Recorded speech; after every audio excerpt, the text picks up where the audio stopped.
All right, folks, we're going to be doing a film breakdown. Me and Metcalf always are talking about these guys, but this is something that we've wanted to do for a long time. Today, we're going to do a couple of these. Today, we're starting with Scoot Henderson and the G League Ignite. Someone that, has been a popular name, and I guess you want to say controversy, Metcalf, because of the Charlotte Hornets at 2, what direction they might go. But I think me and you have been a little bugged throughout the year about some people saying Scoot's playmaking didn't take that step forward that it, should have. And I think me and you are both adamant that we've been incredibly impressed throughout the year with his playmaking. So, before we hit play, what are your thoughts? Did you come away impressed? I know we've talked plenty on the No Ceilings podcast, but I feel like now we get to kind of showcase what we've been watching.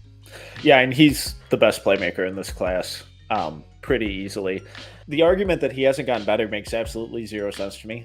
When you look at his year one Ignite film, it was flashier, it was more exciting, it was more prone to the highlight tape, but it's also more out of control. He wasn't reading the little nuances. This year, he focused way more on doing the little things and still reading the weak side like a madman and dissecting the defense however he wanted. There should be absolutely zero concerns over Scoot Henderson as a playmaker because he has the athleticism to get in the lane whenever he wants. That collapses the entire defense, and then he knows where every single person on the floor is and will get whoever's open or whoever's hot the ball in the best situation possible. All right, let's just run some film. We'll go back and forth. Obviously, we're gonna edit this after to get a little fancy animations on there, but we'll just play this through. We'll talk about each clip a couple times and what we've seen, what stands out, and all that stuff. So I'm gonna let you run the controls, Metcalf. This is an absurd pass.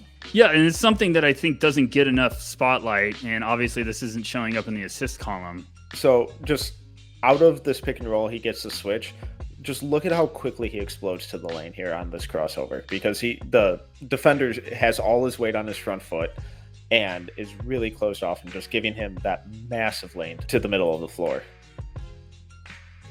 Obviously, the lack of defensive pressure allows Scoot to get to the middle of the lane, to the restricted arc, and forces 3 defenders into the lane with him. And he knows he's not going to finish probably through these guys. Given where the defenders have collapsed to, he's got a ton of options on the weak side and is just waiting for that one defender that City is currently screening to make a move. And Scoot's just, all right, I'm a freak and just going to hang in the air until you make a move, and then I'll just find the open guy. And I think one of my favorite parts of that is pause it right where you just had it before if you can. But, you're driving here. Right now, if you're pausing the screen, you're like, oh gosh, where does he have to go with the ball? Obviously, someone's drifting to the corner right now. City's there, but it's almost as if Scoot's reading that, and because of his athleticism, he's going to allow City the opportunity to kind of space out and create this passing angle. And so it's something that I think we all take for granted. When you play that fast, you don't really see it, but when you slow it down, you really understand oh my gosh, that's almost throwing someone open. And it's just the recognition of okay, I'm attacking. There's all these defenders around me. There's going to be someone around or open. And I think the best part is, I'm not trying to dog City Sissoko here, but now you're going to be taken to the next step of the NBA. You're going to probably be getting surrounded by shooters. So this is probably going to be an assist. Yeah, and I think what's so special is that when he does challenge number 30 there and gets him in the air, his eyes aren't on the rim at all. Right, They're reading what's going on with that screen with City, and he's reading, okay, it's the while absorbing contact, hanging in midair, and getting 2 defenders to jump with him. He's reading, okay, is that defender getting over the City screen, or is he dying on it? And is that John Jenkins or Mo? I think that's John Jenkins in the corner. Right.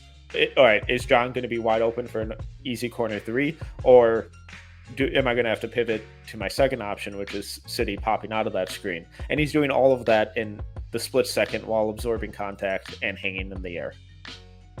Yeah, that's beautiful. And like you're saying, if there's also the chance that a defender's rotating to try to run City off the line there, and that's an even extra wide open pass to Jenkins in the corner. So yeah. So I remember watching this one. I'm glad we're doing this clip because coming into the year, me and you, we did a preseason pod before the NBA announced they were going to give us this golden gift of Scoot going up against Victor and, of course, now Coulibaly. I had some hesitations about both guys because I feel like I was like, hey, I'm open-minded about Victor. Obviously, he's this incredible prospect, but I wanted to see some stuff. So I was like, I'm going to get in the car with Albert, and me and Albert met in Vegas and watched these guys. But I had some questions about Scoot too, where I was like, okay, I'm buying the hype, but how good is Scoot Henderson? And beginning of the year, you were one of those, like, you were telling me, you're like, I love Scoot. I'm all in. I think he might even be up there at number one. Obviously, me and you shared texts after this game, and I was like, I think Victor's one. You're like, yeah, I put Victor back up. I have said before, I came away from this game just as impressed with Scoot, and it was the playmaking. It was this type of play right away. Like, he took on multiple roles during this game, and it was a lot of driving kicks where it's just beautiful getting down the lane, understanding everyone's collapsing on you, like, where should the ball be going? And I think he's so good at this drive and find the corners that it's going to make him such a fun point guard at the next level to play with, because shooters are just going to spot up and be like, okay, I trust Scoot's going to find me. And that's either Scoot finishing around the basket with authority or understanding that this is a wide open look for my teammate. Yeah, and this feels really routine, but I think it's really important to note that how he gets there and how he gets to the shot. So, you know, he was coming down. He was kind of originally attacking the middle of the lane. Tremont Waters is obviously there, so he crosses back over, attacks his defender's high foot, which, you know, now he can't keep up with. Now Tremont Waters is chasing him, and that leaves, or, you know, now Scoot's the first one to the rim because he's just that athletic that he's going to be able to pressure the rim whenever he wants. And as he elevates here, he knows Victor's chasing him. And Victor is drooling at the opportunity to get this chase down block. So he leaves his feet, which gets Victor to leave his feet. Number 5 here is watching him, assuming that Victor's about to swat him, and Scoot instead just makes the easy pass out for the open 3. It's just under control. It's manipulating the defense in a way that, I mean, how many elite athletes are trying to reverse layup or a dunk there? Right. I think that stands out with the maturity too that you've seen this year. Like, obviously he has still plenty of times where he'll try to throw like over fancy stuff, and you understand that, especially for someone with vision like that. But I think he makes the right read look simple, and it almost looks boring. But it's like, no, that's where the ball should have gone. He got downhill, read the defense, anticipated. He understands right now Victor's closing. Like, and this is a competitive game. You know, this was when Metropolitans were coming back and kind of making a push, and the recognition and maturity there of like, hey, my team needs to get going. I could take over offensively, but also I could just create for my teammates and help that way. I think that's what stood out to me the most in these games and throughout the year. We saw against the OKC Blue, like, he absolutely took over as a scorer, but I also think there's games where he takes over as a playmaker, and I think that's where you're talking about a superstar potentially. Yeah, and I know there's an argument that why doesn't he just make this pass right away? He could have. You know, I think that's something that was there, but given where 5 is right now, I think he would have a much better chance of recovering and closing out on that shot. And instead, by driving and kicking, now 5's in no man's land, and Scoot is improving the passing angle where it's completely unobstructed, whereas there is an off chance that 5 would have made an incredible play to pick it off or recovered in time to contest the shot. This way, it's just playing in an empty gym. Yeah, and I think that's spot on. I also think some people might say, well, when he turns that corner, why is he not just throwing this right here? And it's like, because that trajectory of that ball is probably going to be a little sloppy.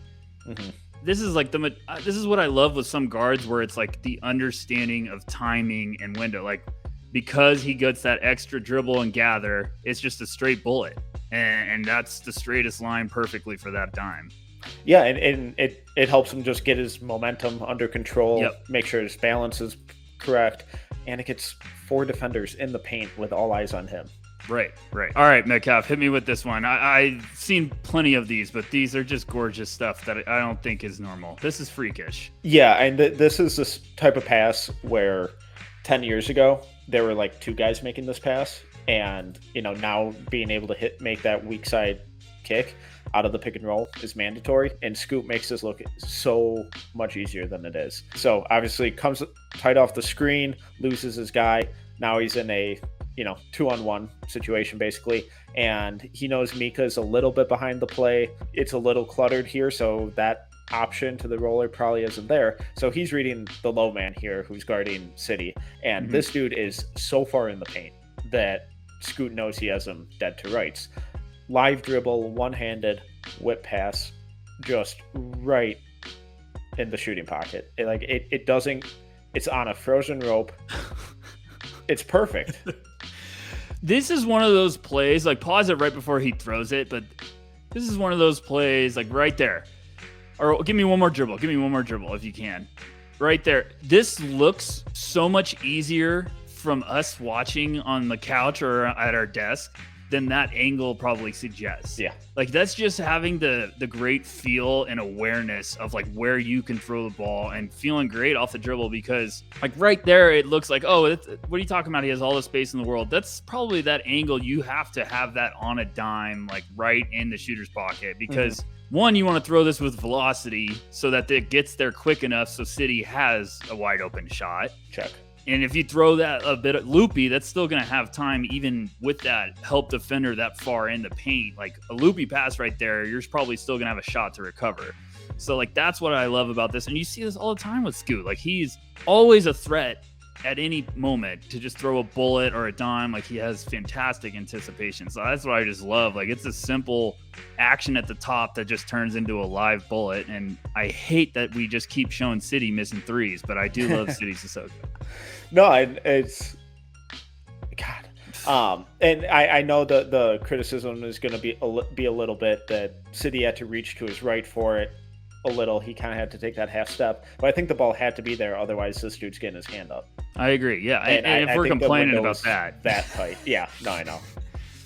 But there is, that's what we do. We look at the minimal stuff, but I mean. It's perfect and it's effortless, which is the shocking thing, where he just has the strength and the accuracy and the vision where it looks like he could do this in his sleep. Oh, gosh. Oh, boy. Okay, so we're having fun here. I mean, this is one part of his game, Metcalf. Like, I'm excited to hear your diagnosis about this, but I think a lot of people, everyone's pointing out Scoot Henderson like with his shot, and I understand it well should be like, but he made a huge jump in production this year. I know it's not where we want it to be. He's around 32%. I still think that's going to climb. He's what was he, 17 years old last year? He's playing this year mainly at 18. So everyone likes to point at him being kind of a mid-range guy, and I think people need to understand too is like, yeah, he's a mid-range guy at times because it's wide open. So he's just like, I'm going to take it. But the mid-range also creates this. This is where he just becomes an absolute dynamic weapon when it comes to his versatility. Because, I mean, you're talking about like he hits a couple mid-range, the scouting report's going to be like, okay, he'll pull up from here. So you, as a defender, you're like, oh, we got to smother him. Look at all the eyes just watching him. And the window is so small here, but it's just unbelievable timing.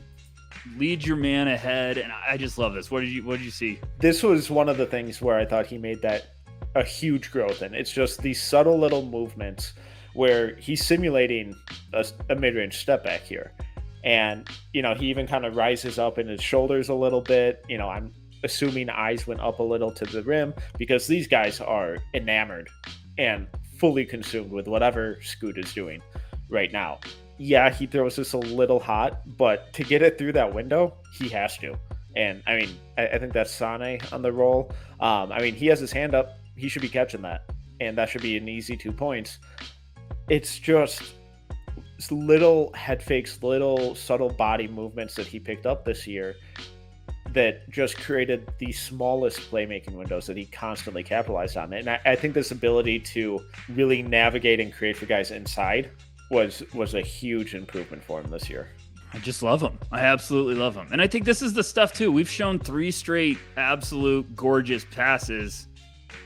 None of them have been finished. Well, that's the thing about assists. They only got to make a shot. Well, exactly, and it's one of your favorite sayings. But I think that's where also like people talk about like, well, he didn't take the growth in playmaking. It's like, well, have we watched the film? Or tell me you haven't watched the film without telling me. And I'm not trying to just dog anyone, but I think that strides and stuff he's shown, like this is what makes him special. This is why we keep saying like, even though everyone likes to say you can find a 6'2" guard anymore, you're not finding this one. Okay, hit me with it, Metcalf, because this is another one I absolutely love. So this is just a great example of how he can play on and off ball. Defenders, he catches his defender over helping, nail defense, pretty common stuff. Zero hesitation, and he has the explosiveness that he immediately beats him off the dribble. Again, creates that rim pressure, creates that paint touch. Everyone has to go to him again.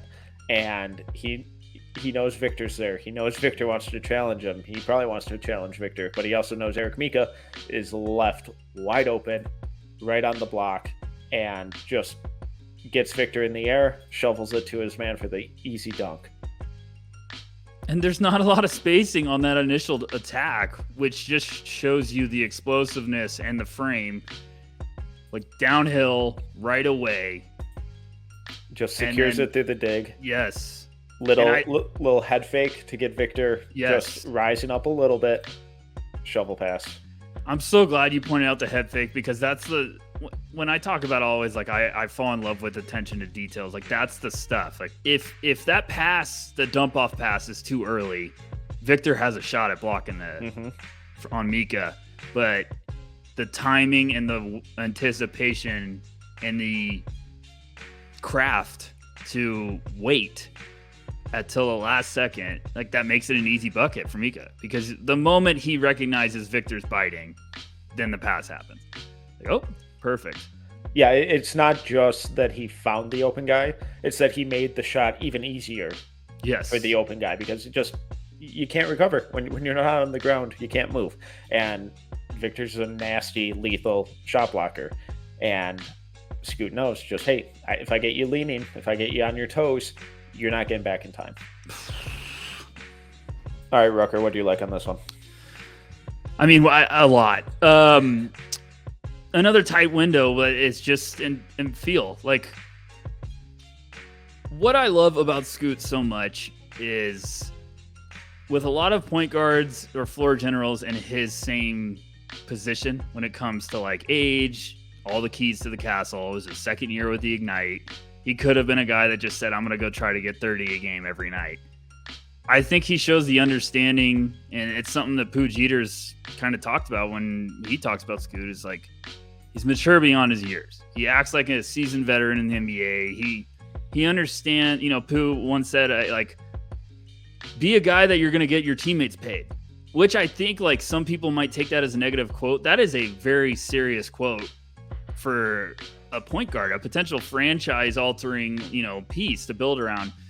Guys want to be able to like thrive playing with you.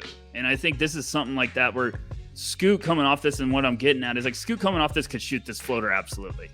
And people would be like, shoot it. But I think getting everyone to bite, and everyone else is thinking he's going to shoot this floater. Yeah. And instead he's just constantly under control. Like, nope, dump right there. We're going to the line. Please finish those. Just please finish those. But it's just the unselfishness on this angle to read like, nope, thank you. Like, I love it. Obviously, it's a set play that they're running here, but Scoot's history and willingness to do stuff off ball makes this possible, because when he goes to set this back screen, the defense has to treat it like it's a real screen, because he consistently does that. He even gets a piece of the guy there. Then he curls off tightly. Love it. Just really good off-ball movement, understanding the screens. Zaire Williams is completely taken out of the play now. Scoot takes out one hard dribble. Similar to the Wemby play before, a little different because Kenny Lofton's not that big-time rim protector, but that power dribble there, the subtle little kind of movement up gets Lofton to take that step up, which creates that lane for his guy to get to the rim. Should be 2 points, at least gets the foul out of it. I also love about that is pause it when he's coming off the or when he receives the pass, just pause it right there. He's going to take one more dribble, and right next to him is Leonard Miller. So, like, I'm not trying to dog Leonard Miller here, but, like, as a defender, a help side defender, you're probably saying, Scoot's my threat here to shoot this floater. I'm not worried. If Leonard Miller takes that outside shot, it's a win for us on defense. So, like, the moment he gets to that lane where everyone's got to react, give me one more dribble ahead, Metcalf, if you can. I know we're really good at this with TNT. I feel like freeze it right there, yeah. So, like, the amount of tension he's bringing on right away, that's still such a tight window because he basically guarded by 3 guys. I know Zaire Williams is coming back into the play, but he's long. He's what, 6'9"? Yeah, he's got really good length. You're smothered. Like, it's minimal room for error, and I love the maturity of still being like, nope, I can shoot this floater or dump it off for a higher percentage shot, and I just love it. I didn't even know where the ball went. Okay, Metcalf, I'm letting you take this one because I'm out of breath from. This guy makes plays that he literally takes my breath away. Shout out Top Gun, but here, hit me with it. Yeah, I mean, it's again just a unique way to kind of get him downhill. So kind of a little horns action, just gives it to Mika. His defender's way out here, and then is going to go way under the screen, which gives Scoot just a runway to attack. Mika's defender has to rotate over just to keep Scoot from getting to the rim. Scoot gets his man in the air with a pump fake, passes it under his legs through traffic. And this is also really good hands and ability to finish through contact here by Mika. But there isn't a passing lane there for Henderson. Pause it at that same spot. I promise you, everyone, if we just showed this frame, would be like, where does this pass go? And I feel like everyone would say top of the key.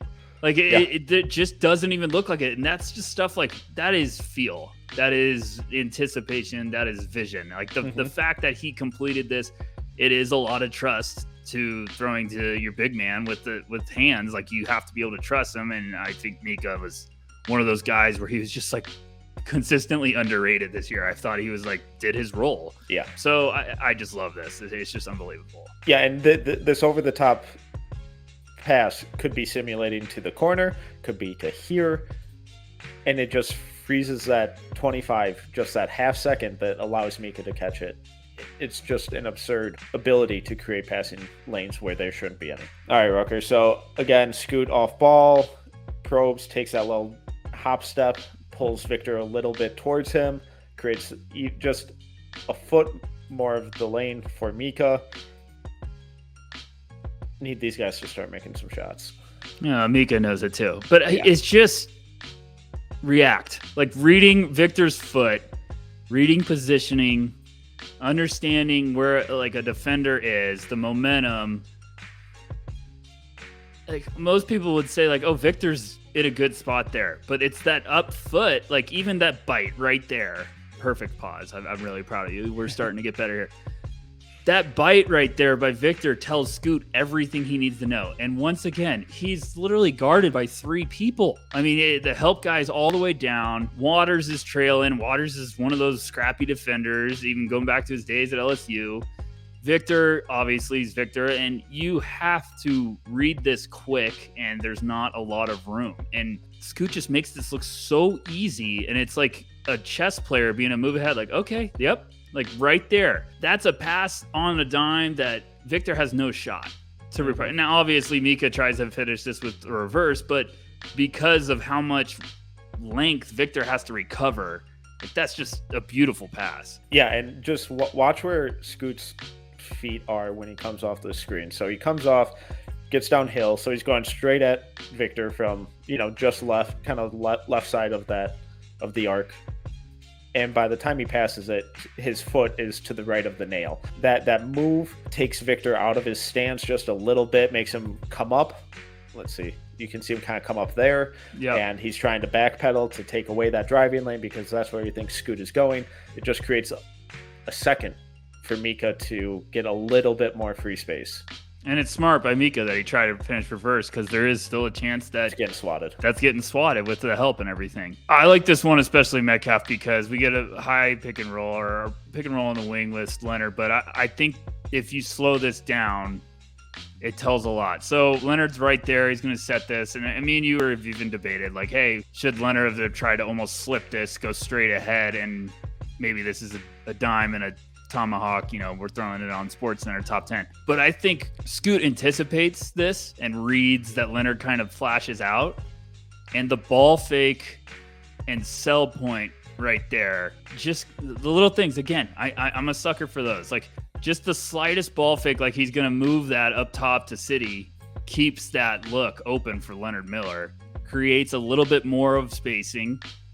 The timing is just perfect. And obviously it turns out great, but I think Leonard pops a little bit high, and you still get Scoot creating this to make it look so easy because of the small attention details. Like, he throws that right away. I think Leonard gets that with his momentum kind of out of place, maybe too far to go, and it might be contested at the rim. It feels like he just does a great job because he sees Leonard roll out a little, probably wider than he may have wanted. So that pass over the top might be a little clunky. Also, Zaire Williams, big dude, easier said than done. Little ball fake, gets Zaire just leaning a little bit, and then once he gets him on his toes, now Scoot knows exactly what angle he has to kind of change to get that bounce pass to Leonard, and that's the late rotation has zero chance there.